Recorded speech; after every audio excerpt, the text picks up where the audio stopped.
So I thought it was really appropriate that I set up this space because as Pacific Islander women, it's very taboo in our culture to be doing things like this, being queer, being loud, being outspoken. So thank you for that. Thank you for having me as your co-host. I'm going to share 2 poems with you if that's okay. Oh yeah. So the first poem is a poem that I wrote out of this excitement but also fear of really wanting to be a good mom and do a really good job. Are there any moms in the house? I just imagine your job is really hard, but I'm really excited. But I'm also really nervous about being a queer mom and what it's going to be like raising my kids and our family and the beliefs and morals and convictions we'll have and the people who won't like that and things like that. And so that's what this poem came out of. It's called Trigger. So.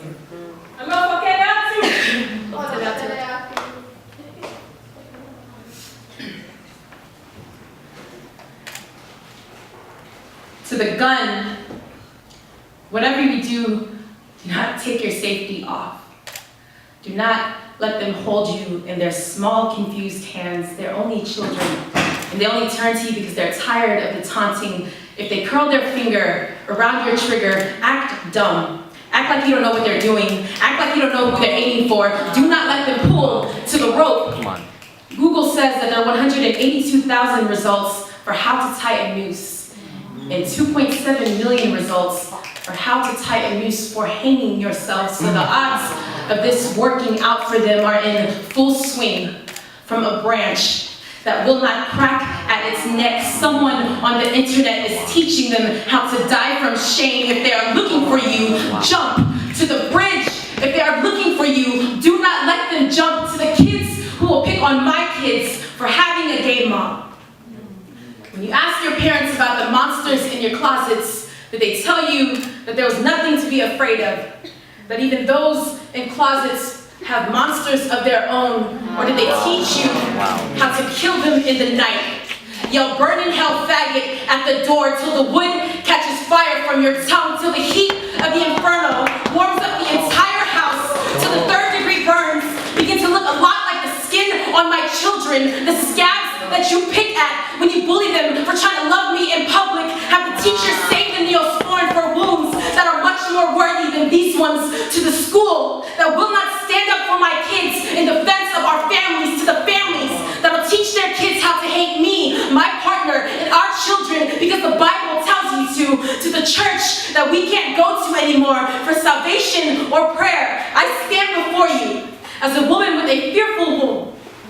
Someone is too afraid to imagine the faces of her kin if it means that they'll be born in front of a firing squad, or on the perimeter of a God Hates Gays protest, or in the hospital of a community that would rather me die and take my firstborn to hell with me. You see, you confuse the value of family with the idea of family values. As if family meant mother or father only.